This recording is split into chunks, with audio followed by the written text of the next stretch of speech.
The massive space station called Nexus Prime floated quietly in the dark void between star systems. For over 3,000 years, it had served as the meeting place for the Galactic Council. Inside its crystal halls, representatives from dozens of peaceful species gathered to discuss trade, share knowledge, and resolve conflicts through calm conversation. Ambassador He Jin of the crystalline Vorth people was reviewing daily reports when the emergency alarm sounded. The sound had not been heard in over 2 centuries. She quickly moved her 6-foot-tall crystal body toward the main council chamber, her internal light pulsing with worry. The chamber filled with concerned voices. The Helani representatives, beings made of glowing gas, whispered among themselves in musical tones. The insectoid cricks clicked their mandibles nervously. No one knew what the emergency could be. "A ship has appeared at the edge of Vorth space," announced Council Leader Telvar, his crystal form reflecting rainbow colors of distress. "It is unlike anything in our databases. The vessel is enormous and appears to be heavily armed."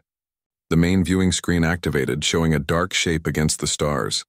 The ship was a monster of metal and weapons, stretching over 2 kilometers long. Strange symbols marked its hull, and dozens of weapon ports could be seen along its surface.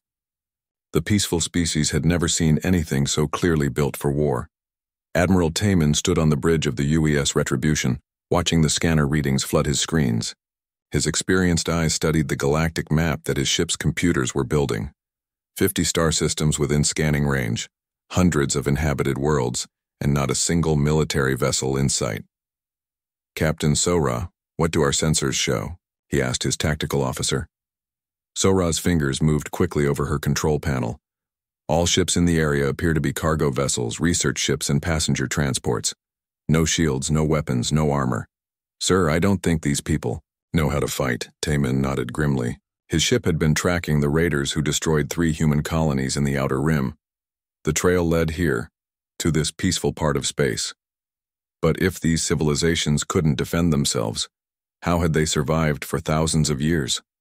"Sir, incoming transmission," reported Communications Officer Minho. "Put it through." The main screen showed a tall crystal being with lights flowing through its body.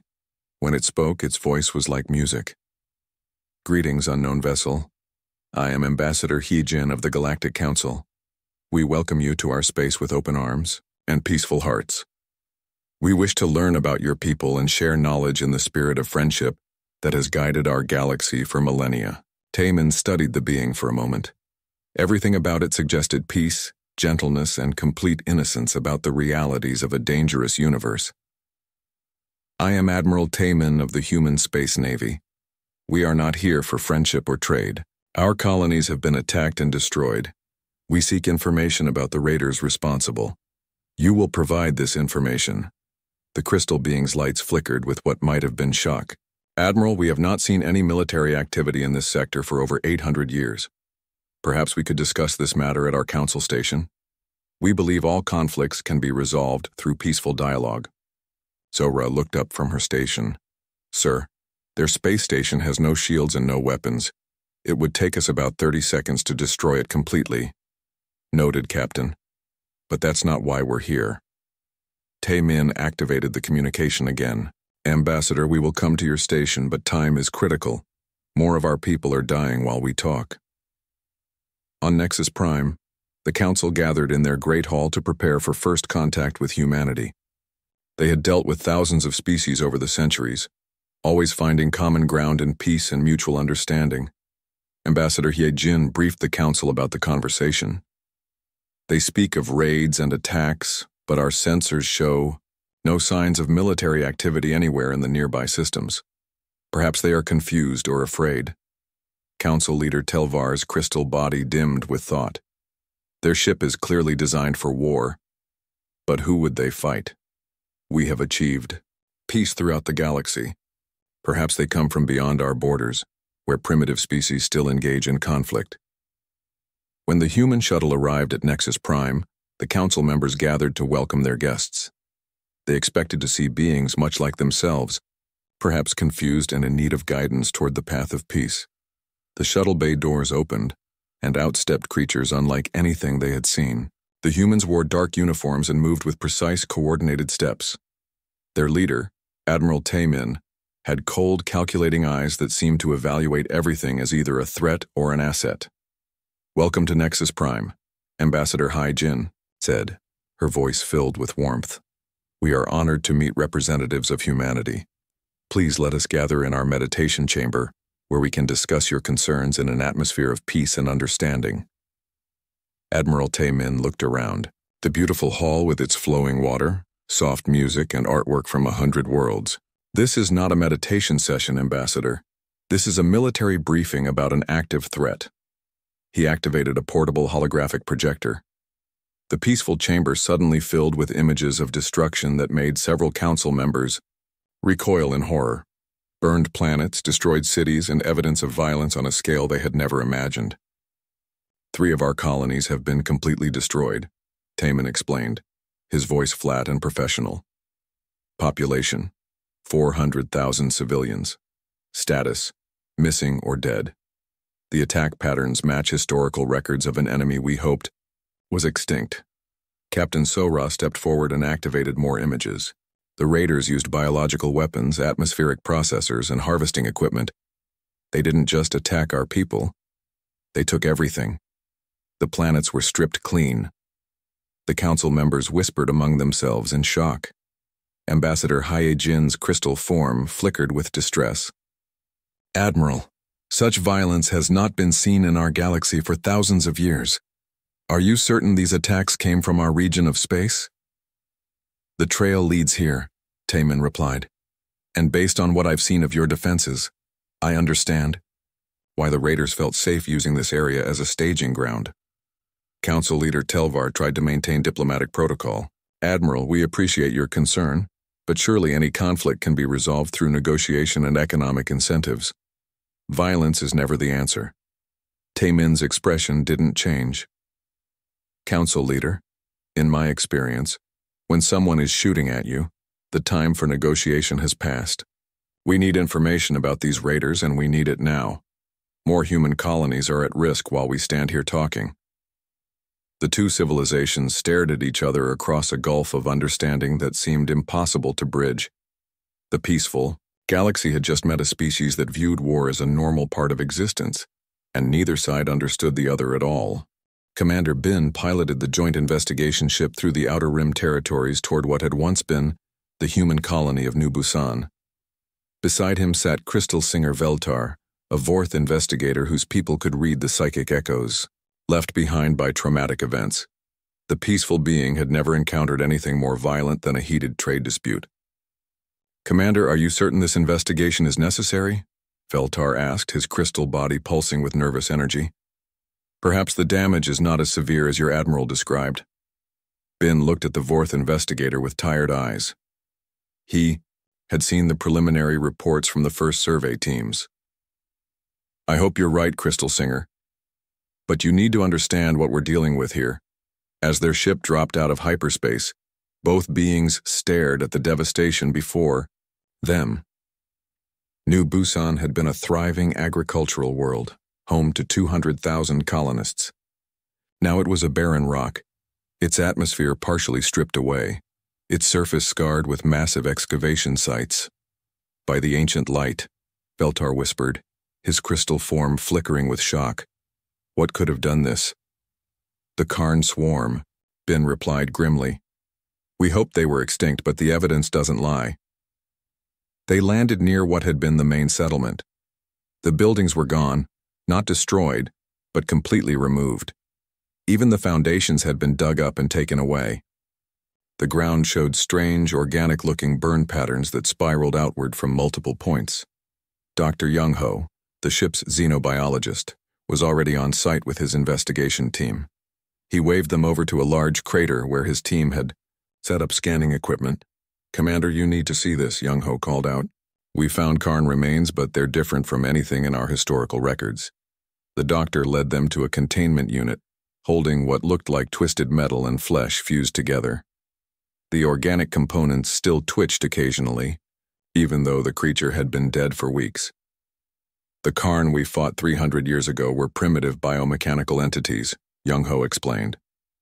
"These new specimens show signs of advanced evolution, They've adapted, improved, become more efficient at what they do. Crystal Singer Veltar approached the remains cautiously.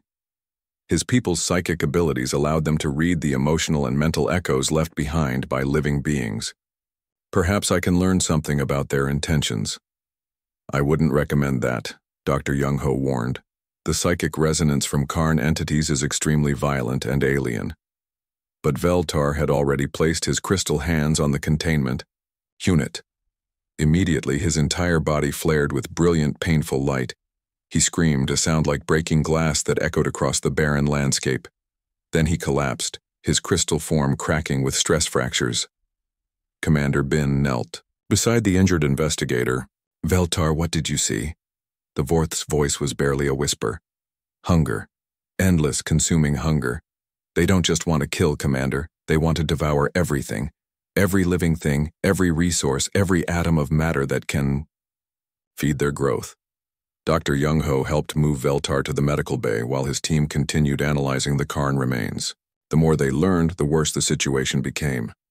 Commander, Young-Ho reported an hour later, the biological components show signs of rapid adaptation. These aren't the same Karn our ancestors fought. They've been evolving in the dark, space between galaxies for centuries, perfecting themselves. Ensign Mino, the youngest member of the investigation team, raised her hand nervously.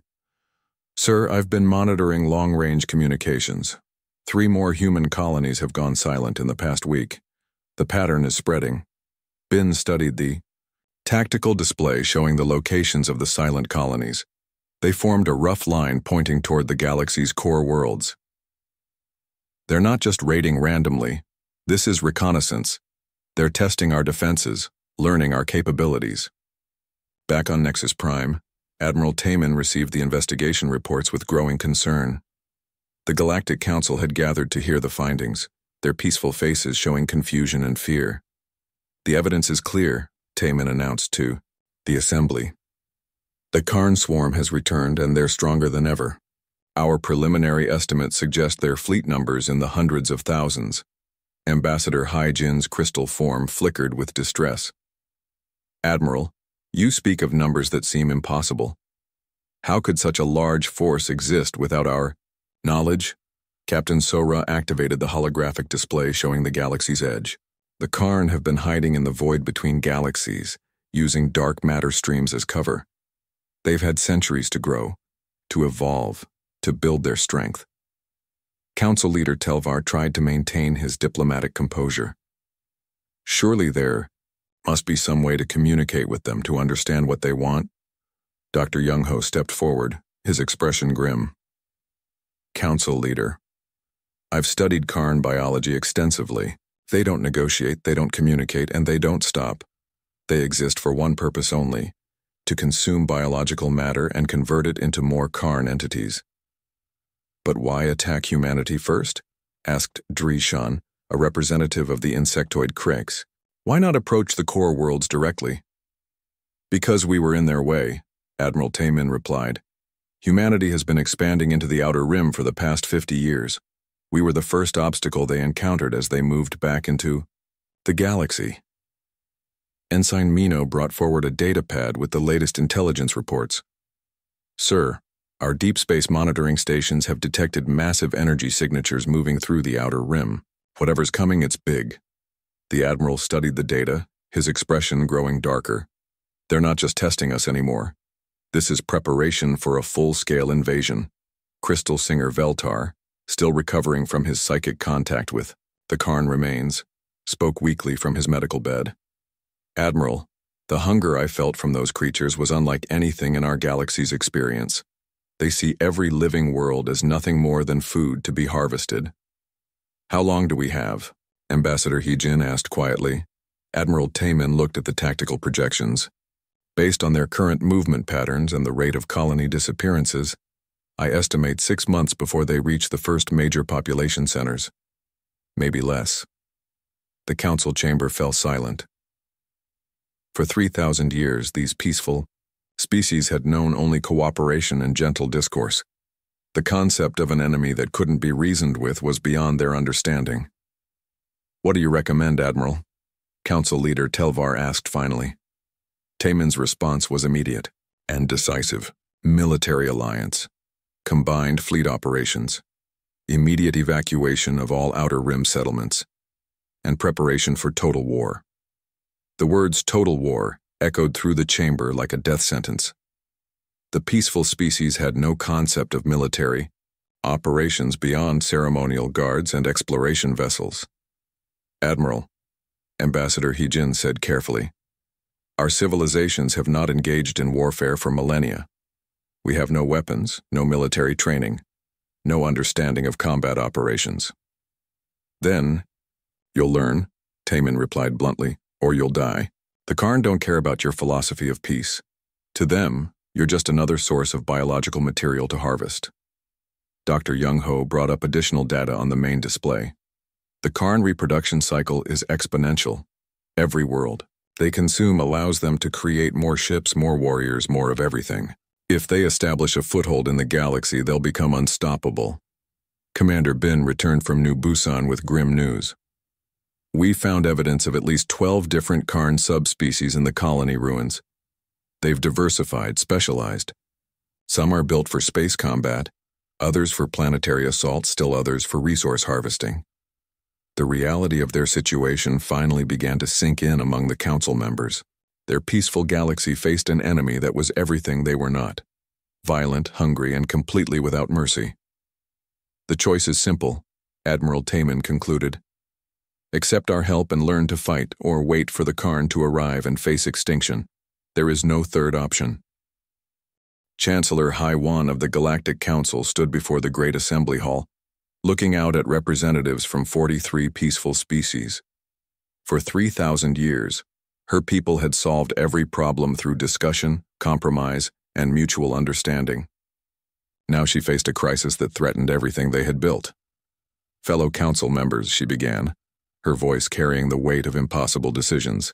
We have heard the human evidence about the Karn threat. We must now decide how to respond. The hall buzzed with nervous conversation. The peaceful species had spent days trying to understand the concept of an enemy that could not be reasoned with, bribed, or convinced to seek compromise. Admiral Taemin sat in the observer section with his staff, watching the council struggle with realities that humans had faced for thousands of years. Beside him, Captain Do-hyun, humanity's diplomatic liaison, took notes on the various species' reactions. The humans speak of warfare as if it were normal, whispered Geltar, a representative of the aquatic Merhai people. How can any civilized species accept violence as a solution? Councillor Subin of the gaseous Halani rose to address the assembly. Her glowing form pulsed with the colors of fear and confusion. Perhaps we should consider offering the Karn what they want. If they seek resources, we could redirect them to uninhabited systems. Surely they can be satisfied without attacking populated worlds. The suggestion caused an immediate reaction from the human section. Captain Do-hyun stood up, his face showing barely controlled anger. Councillor Subin, may I respond to that suggestion? He asked formally. Chancellor Haiwan nodded, curious to hear the human perspective. In human history, we have learned that appeasement of aggressive forces never works, Do-hyun explained, his voice calm but firm. When you give a predator what it wants, you only teach it that you are weak. The Karn will take whatever you offer and then come back for more. He activated a portable display showing historical human conflicts. On our homeworld, we tried appeasement with various aggressive groups. Every time the result was the same. The aggressor took what was offered and then demanded more, until finally, war was inevitable anyway. But by then, the aggressor was stronger and the defenders were weaker. Councillor Subin's gaseous form flickered with uncertainty. But surely rational beings can be negotiated with. Dr. Yoon-ji, humanities xenopsychologist, stood to address the council. Counselor, that's the fundamental misunderstanding. The Karn are not rational in the way you understand the term. They are driven by biological imperatives that make negotiation impossible. She brought up brain scans and behavioral analyses from the Karn remains. Their neural structure shows no capacity for abstract reasoning, empathy, or long-term planning beyond resource acquisition. They literally cannot understand concepts like compromise or mutual benefit. Crystal singer Veltar, still recovering. From his psychic contact with the Karn, spoke weakly from his medical chair. The doctor is correct. The minds I touched knew only hunger. They see us as food, nothing more. Representative Crixhan of the insectoid species clicked his mandibles nervously. If we cannot negotiate, what alternatives do we have? Our people have no knowledge of combat, no weapons, no military traditions. Admiral Taman was given permission to address the council. He stood slowly, his military bearing making him appear larger and more intimidating than the peaceful beings around him. Representatives, you have a choice to make, he said bluntly. You can maintain your philosophy of peace and face extinction, or you can learn to defend yourselves and survive. But Admiral, Chancellor Haiwan protested, warfare goes against everything we believe in. For 3 millennia, we have proven that intelligence and cooperation can solve any problem. You've proven that when dealing with reasonable beings who share your values. Taman corrected. The Karn don't share your values. They don't want to coexist. They want to eat you. Captain Sora stepped forward with tactical displays showing the Karn's movement patterns. Based on their current expansion rate, they will reach the first major population centers in 4 months. The core worlds of your civilization will be under attack within a year. The numbers were staggering.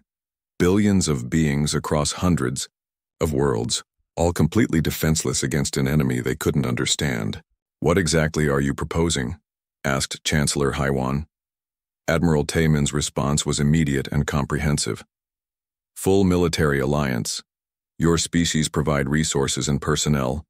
Humanity provides training, weapons, and tactical leadership. We convert your civilian infrastructure to military production. We establish defense networks around all populated systems. And what would this cost us? Inquired Counselor Relthan of the Crystal Vorth. Captain Do-hyun consulted his datapad. Your entire way of life, probably permanently.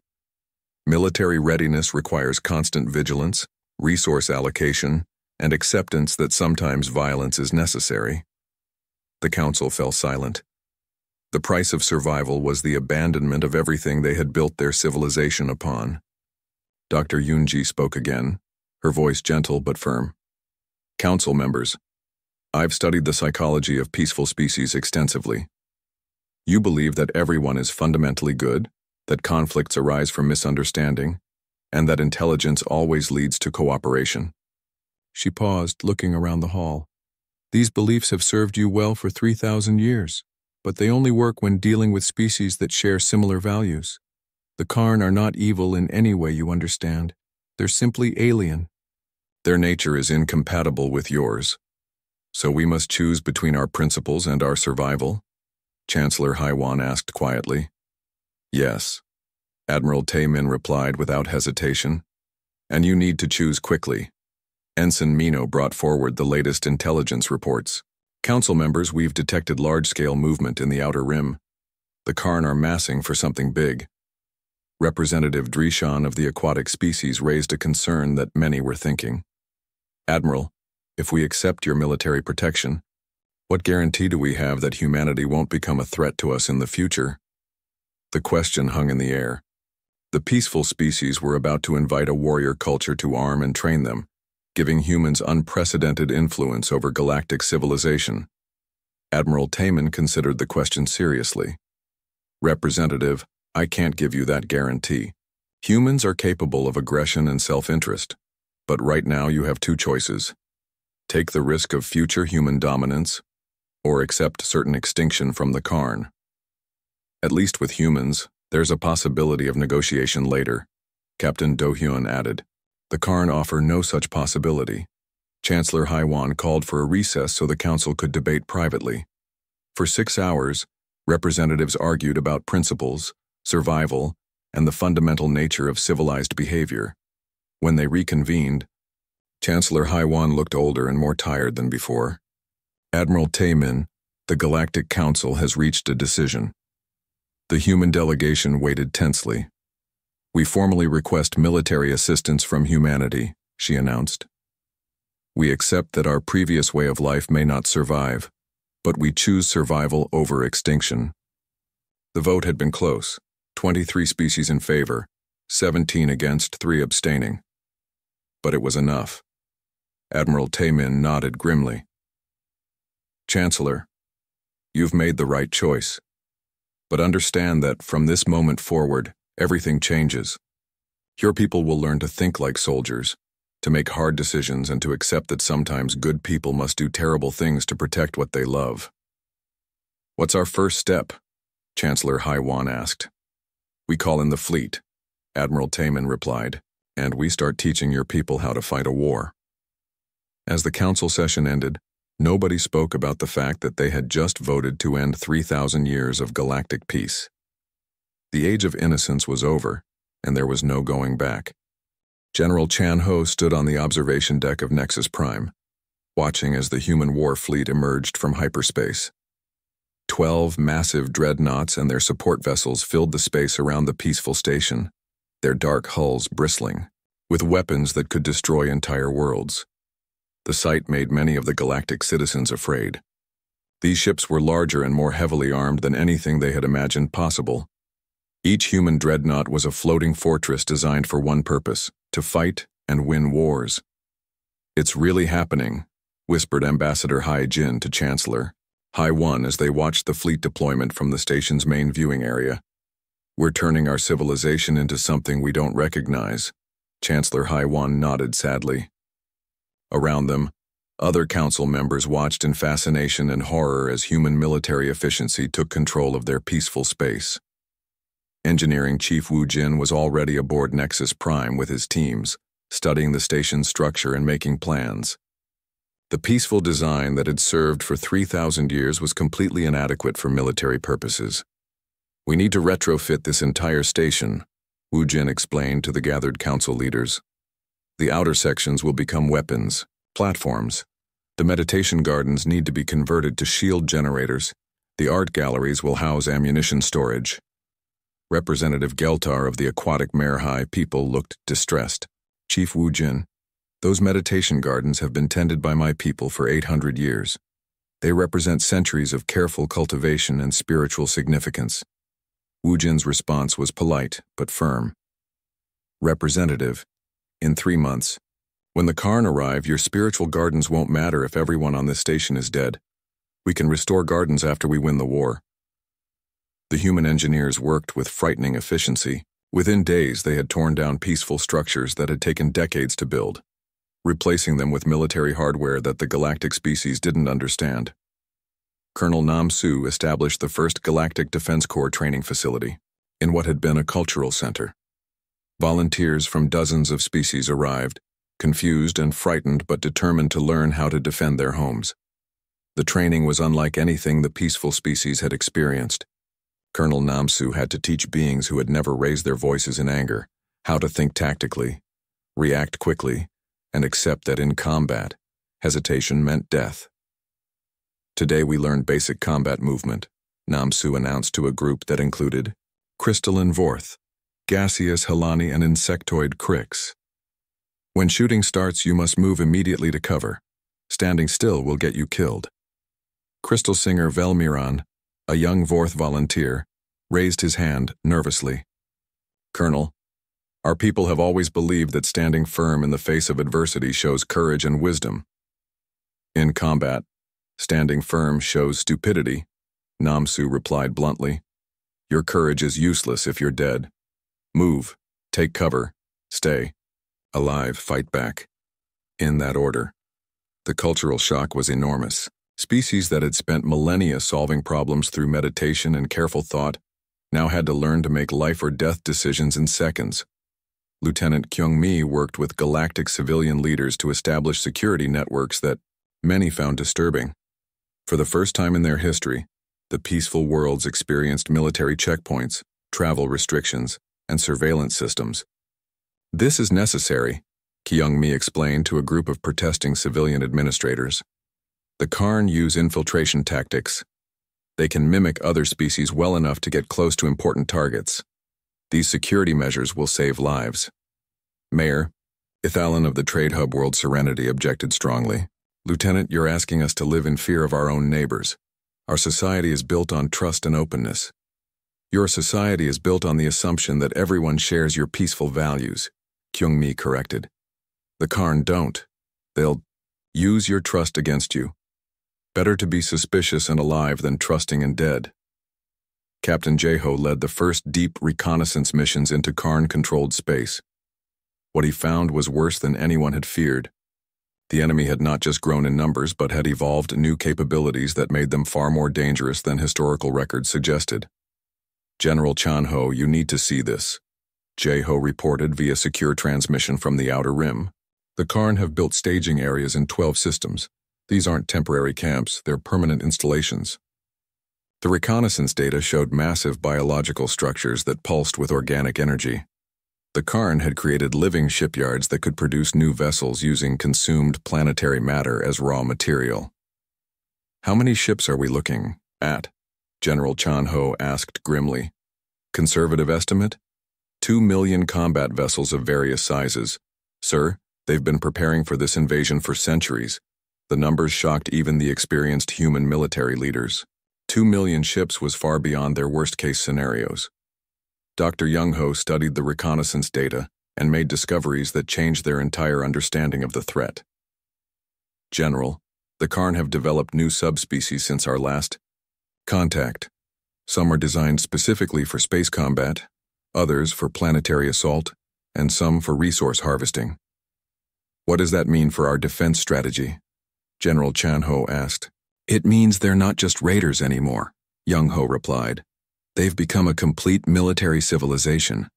Every aspect of their biology has been optimized for conquest and consumption. Meanwhile, the peaceful galactic citizens struggled to adapt to their new reality. Worlds that had known only trade and cultural exchange suddenly found themselves fortified with weapons and shields. The planet Harmony, known for its beautiful crystal spires and peaceful philosophy, now bristled with defense platforms and military installations. The citizens watched human engineers tear down artistic monuments to make room for missile batteries. This isn't our world anymore, said Elder Paz Terran as he watched a 1,000-year-old crystal sculpture being removed to make space for a communications array. It's still your world, replied Sergeant Kim Soo, the human engineer supervising the construction. But now it's a world that can defend itself. The transformation was happening everywhere. Research stations became military outposts. Trade routes became patrol corridors. Cultural centers became training facilities. Some species adapted better than others. The insectoid cricks, with their natural organizational skills, took quickly to military structure. The crystalline Vorth struggled with the concept of causing harm to other beings. The gaseous Helani had difficulty with physical combat, but proved excellent at intelligence gathering. We're creating something completely new, observed Dr. Yoonji, as she studied the psychological impact on the various species. These civilizations are losing their innocence, but they're gaining the strength to survive. General Chan-ho established the Outer Rim Defense Network, a line of heavily fortified positions designed to slow the Karn advance and give the core worlds time to prepare. We can't stop them at the Rim, he explained to the council leaders, but we can make them pay for every system they take. Every Karn ship we destroy here is one less ship attacking your home worlds. The defense preparations revealed just how unprepared the galaxy had been.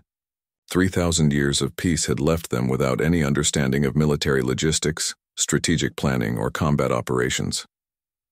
We need 17,000 defensive platforms to protect the major population centers, reported Engineering Chief Wu Jin.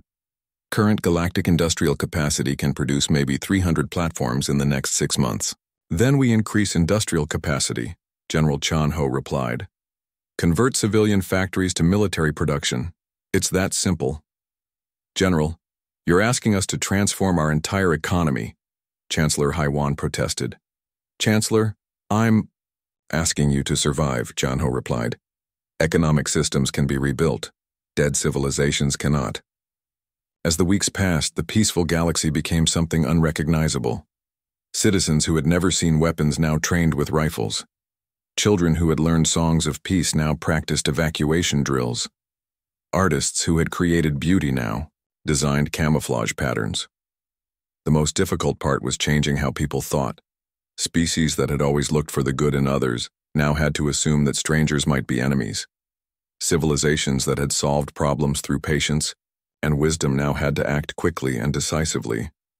"We're losing who we are," said Representative Drishan during one council session. "No," replied Admiral Taman. "You're discovering who you can become when survival requires it.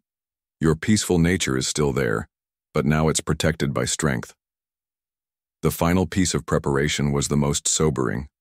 Human military doctrine required detailed evacuation plans for every populated world, based on the assumption that some battles would be lost. "We're planning for the systematic abandonment of entire star systems," explained Colonel Namsu to the horrified council leaders. "When the Karn arrive in overwhelming force, civilian populations must be evacuated immediately. We cannot save every world." The concept of deliberately abandoning worlds and their populations was almost incomprehensible to the peaceful species. But the humans insisted it was necessary. "Better to lose territory and save lives than lose both," Admiral Taman explained. "Dead heroes don't win wars. Living soldiers do." As the preparations continued, long-range sensors detect. The alarm that woke Admiral Taman was not the gentle chime used on civilian stations.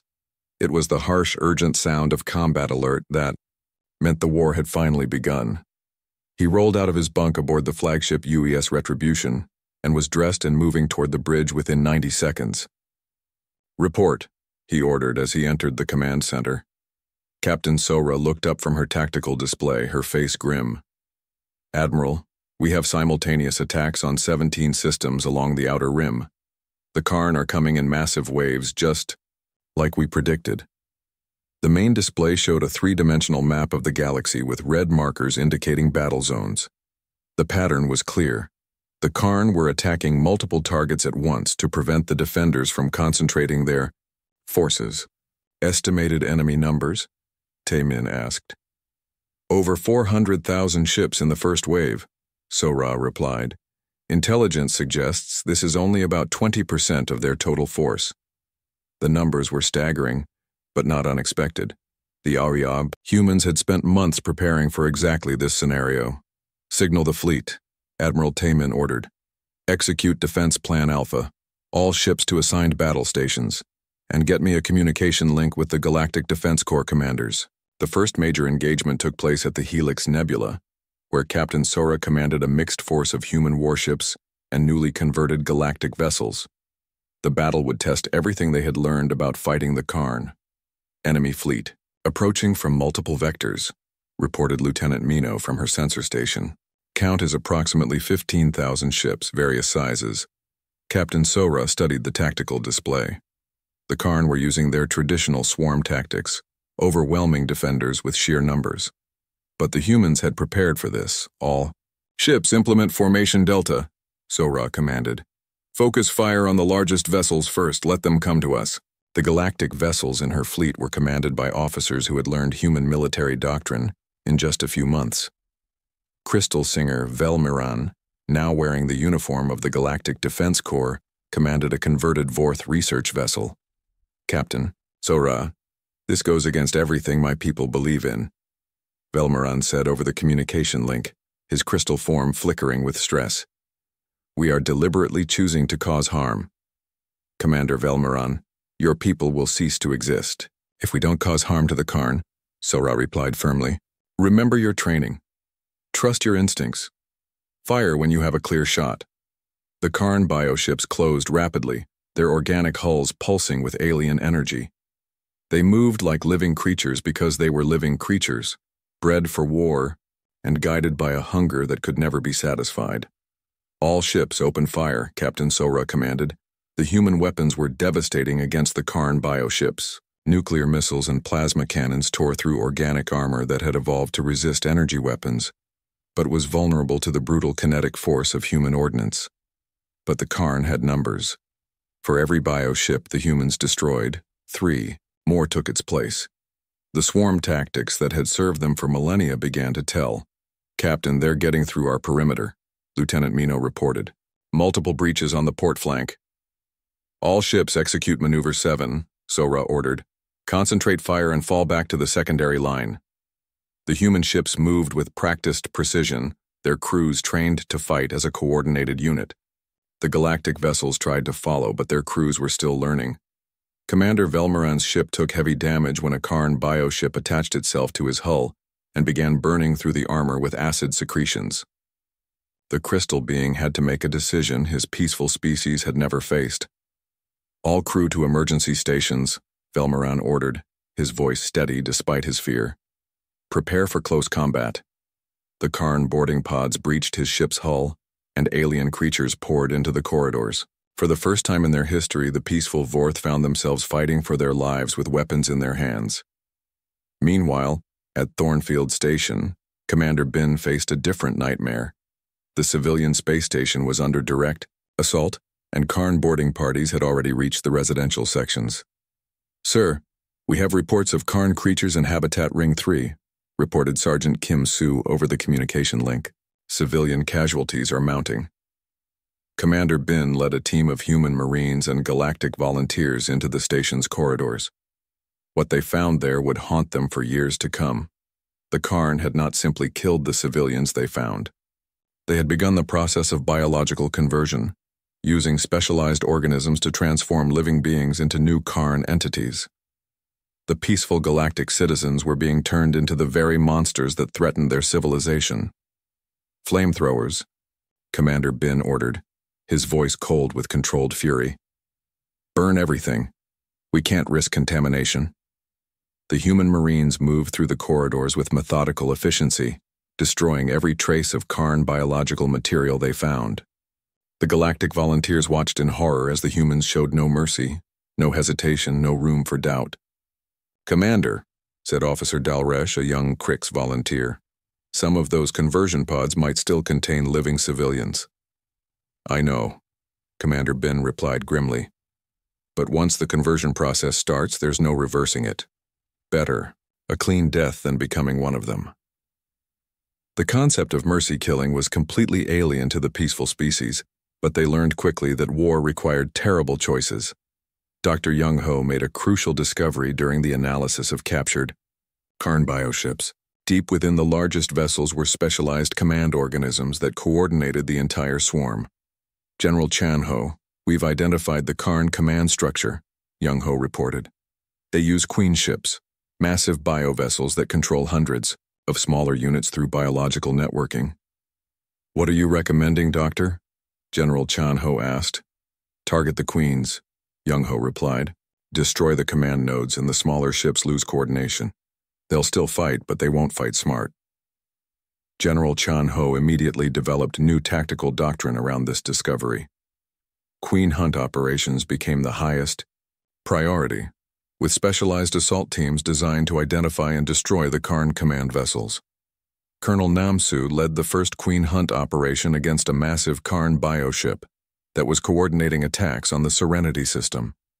The assault required volunteers willing to penetrate deep into a living enemy vessel with no guarantee of survival. "Remember your training," Namsu told his mixed human and galactic assault team. "We go in fast, plant the charges, and get out. If anyone gets separated, continue the mission. The Queen must be destroyed." The interior of the Karn queenship was like nothing they had ever seen.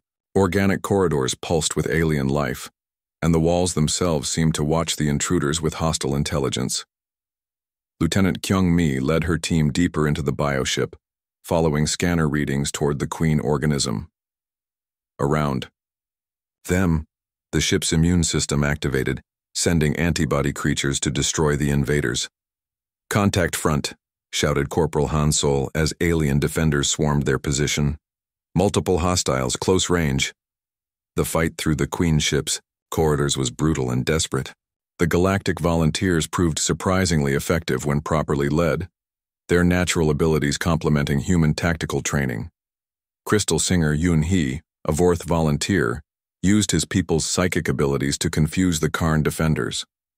"I can disrupt their communications," he reported, "but the psychic contact is extremely painful." "Do it," Colonel Namsu ordered. "We need every advantage we can get." The assault team fought their way to the queen organism, a massive creature that filled an entire chamber of the bioship. It was both beautiful and terrible, a living computer that controlled thousands of other creatures across the battle zone. "Charges set," reported Lieutenant Kyung Mi. 60 seconds to detonation. The retreat from the Queen ship was even more desperate than the assault. The bioship knew it was dying and fought back with everything it had. Half the assault team didn't make it out. When the Queen ship exploded, the effect on the Karn fleet was immediate.